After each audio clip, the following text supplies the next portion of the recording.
Yan guys, nabaklas na yung brake pad natin. Yan. Ang napansin ko sa ibang mga mekaniko, yan, tinutulak lang nila itong piston guys. Yan, tinutulak lang nila, tinupok. Yan. Ang tendency kasi, pag tinulak lang natin basta-basta to, may sira itong master kit natin. Yan guys, ito guys. Yan, itong master kit natin na papunta dito. Yan guys. Bakit may possible na masira yung master kit natin? Kasi guys, itong hose na to, may pressure to guys eh. Ito yung, kaya pa nag-brake tayo, tumutulak tong piston na to guys, yan. Tutulak siya kasi para maglapat yung brake natin dito sa disc brake, yan. Yan guys, kaya ang gagawin natin, magbubukas tayo din sa master kit natin, yung pinalagyan ng oil. Bubuksan natin to, open natin to, yan. Kasi tutulak natin to guys eh, para yung pressure is ma-release.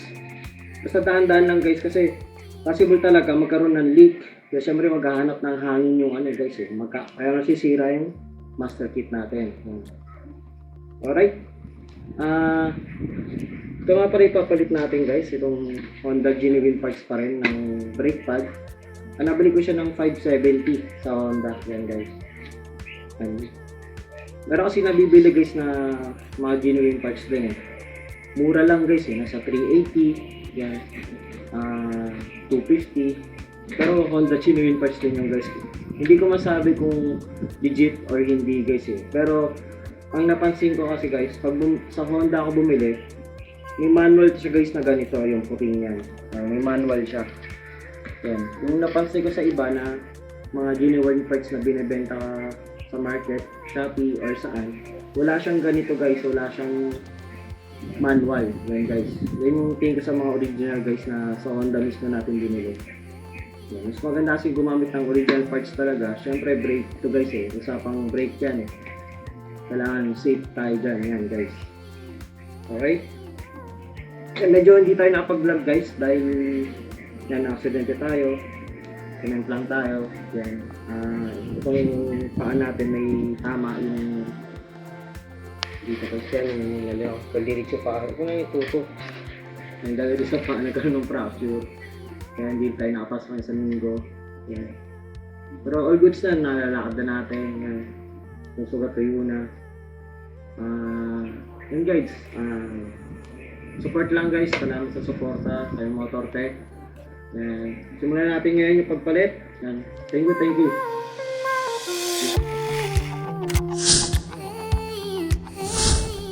Yan guys, sisimulan natin yung pagbaklas ng ating front brake. Yan, yung brake pad natin sa harap.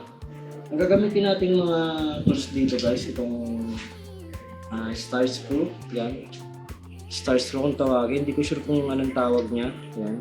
10mm tsaka 8mm na socket wrench. Kung anong meron kayo guys, kung meron kayong open wrench, okay lang din. Itong star screw guys, dito siya gagamitin. Dito natin siya gagamitin. Isa dito, tsaka isa dito. Yan guys. Yan. Itong 10mm dito natin gagamitin. Baksin natin ito para makita nyo mamaya kung paano natin gagawin yung pagbakos ng brake pad. Yan. Okay? Yan, start na tayo guys. Yan guys, star screw. Muna natin tanggalin natin guys. Counterclockwise guys.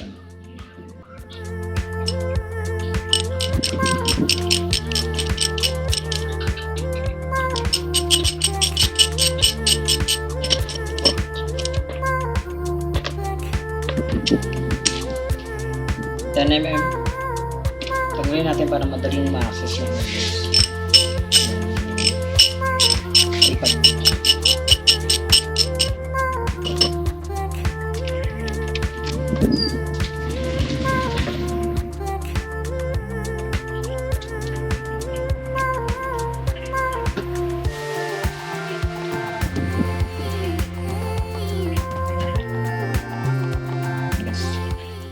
Guys, 8mm ang gagamitin natin dito. Yan, siya yung pinagkakapitan ng brake pad natin dito. Yan guys. Yan, pwede nyo siyang luwagan na. Nung nakakapit ko yan dito, yan, pwede nyo siyang luwagan, pwede kayo mahirapan. Pero natanggal na natin, kaya Ayun na rin natin baklasan. Medyo matigas ito guys. Yung nabaklasan natin, wala nang kapit eh. Ito pa. Ayan, guys, baklasan natin. Counterclockwise pa rin ang pihit niya guys ha, kaliwa.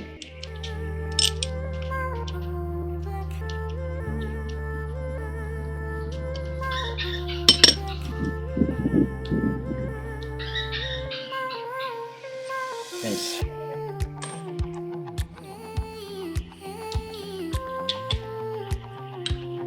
Tapos na yung brake pad natin.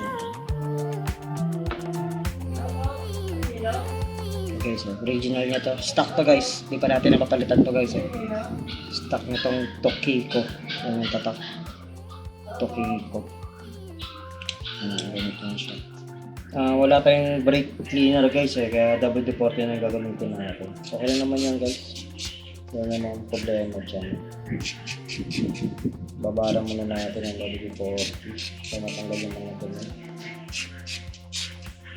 Patuyuin lang natin ang stem, punasan lang natin ang stem para hindi na dumulas dito sa brake disc natin. Disc brake natin guys. Okay lang guys.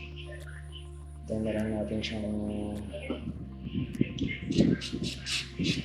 malusay na ibang ganun. Yan.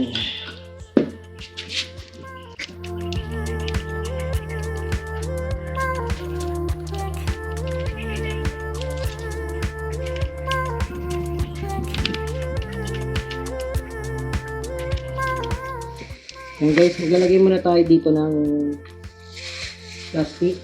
Yan. Kasi baka tumulo guys. Pag angat natin ng pagtulak natin ng guys. Yan. Lagyan niya rin ng basahan. Para safe yung terrace natin. Medyo mataas na kasi itong lines nito guys. Yan. Pilit lang guys. Counterclockwise lang.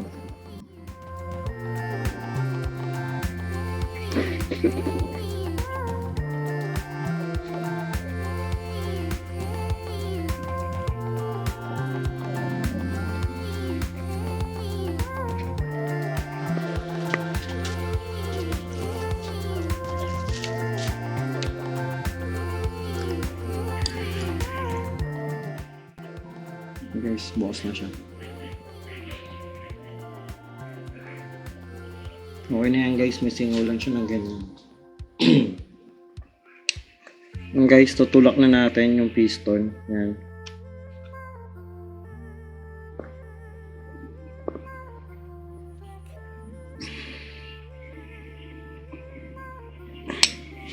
Yan guys, bumaba na siya.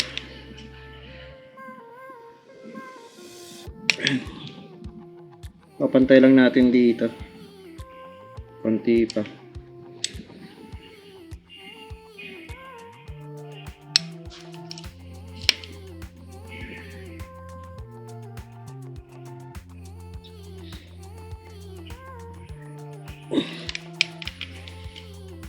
Guys, hindi ko na na-adjust.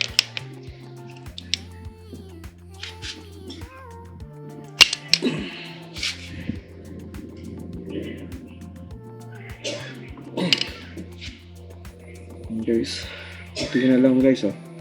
Papantay na sila.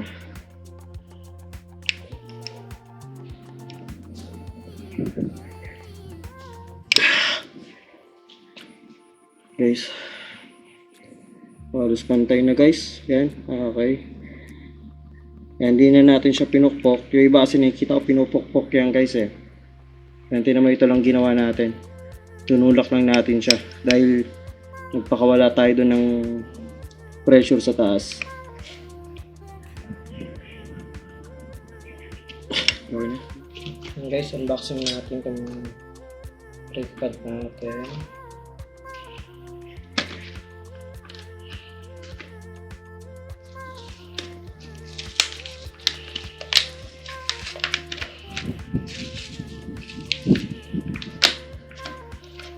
Ayan, manual. Same product. Same brand, Tokiko. Yan guys, yun sa luman sa stock natin. Tokiko rin yung nakalagay. Yan, Coquille brand. Yan. Yan guys, ito yung bago. Nakikita nyo. Nakikita nyo yung bago guys. Oh. Yan, ito yung luma natin. Solid, kasi 4 years na yung motor natin eh. Halos 70k na. Yan, magka 70k na yung takbo ng motor natin. Yan. Huwag nyo na hintayin pang tumunog pa to, magkaskasan pa sa bakal. Yan. So ganda yung ganyan pala, mapalitan mo na, wag mo nang isagad pa. Yan guys, oh. Laki ng difference, di ba? Yan.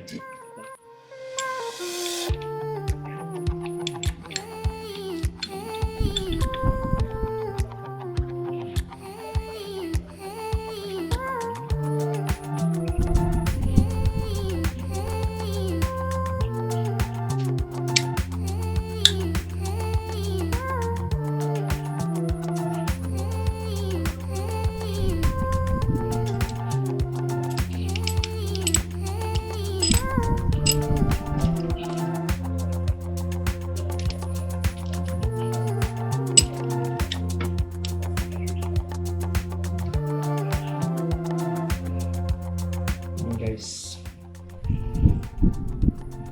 punasan natin ito para malinis.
Yung nangyari dito sa brake kit natin, 'di ba tinulak natin guys ng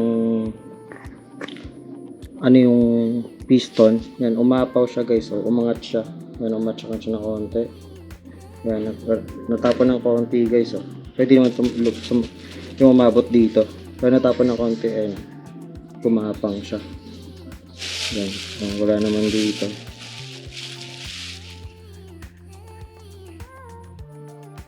Yan guys. Yan. Bi-brake natin ngayon. Brake tayo.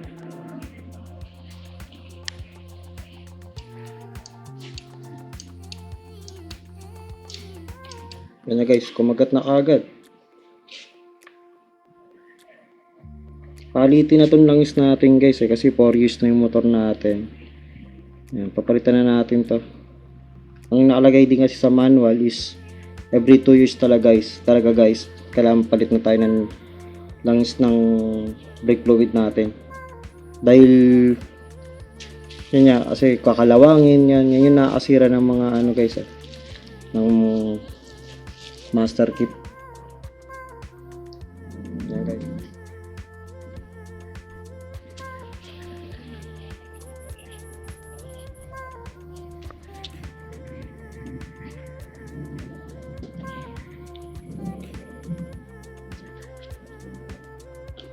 Yan guys, ang safe na gagawin natin guys.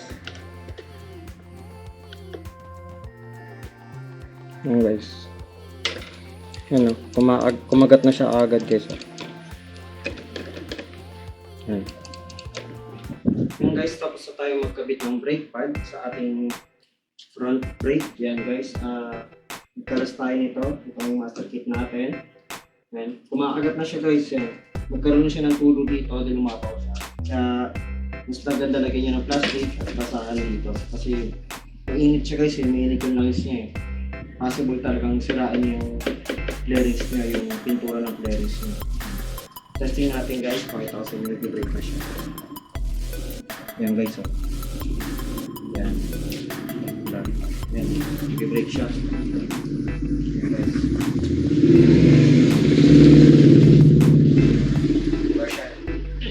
Guys, nag-break na siya. Ang ano natin ngayon, sa next vlog natin guys, magpapalit na tayo ng brake fluid yan. Hindi ko na siya sinabay ngayon dahil ang vlog ko lang is yung brake pad niya. Brake pad lang yung papalit. Yan, baka bukas or next day, ano natin, palitan natin ng brake fluid yan. Meron naman tayong nakaabang na dito guys na brake fluid.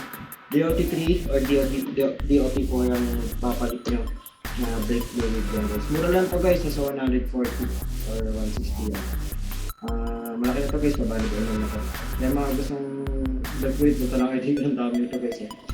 And kaya dapat, lagi guys, gamitin nyo lang lagi talaga yung mga original parts ng Honda yan guys, yung mga original parts ng Honda para makiwasay sa aksidente. Tsaka yung material talaga, yung quality ng brake is okay. Hindi puputpurin itong disc brake nyo. Alright, sana makatulong sa lahat ng mga sumusuporta tayo ng Motortech guys. Mahalaga to guys na baklasin nyo kasi possible na masira itong master kit nyo. Kaya may pressure, kaya ito yung umangat yung langis na tinulak natin yung piston. Yan guys, shoutout sa mga sumusuporta tayo ng Motortech. Yan, ang lagi ko lang natatandaan si James Scott Lover guys. Di ko alam kung sino ka pero salamat sa suporta. Lagi ka nagpo-comment. Ang dami mong comment. Yan, pasensya na bigyan sa sagot yung iba, yung mga ibang comment, kaya medyo busy nga. So, na-aksidente tayo guys. Salamat sa mga suporta ng Motortech. Thank you guys. Kabush!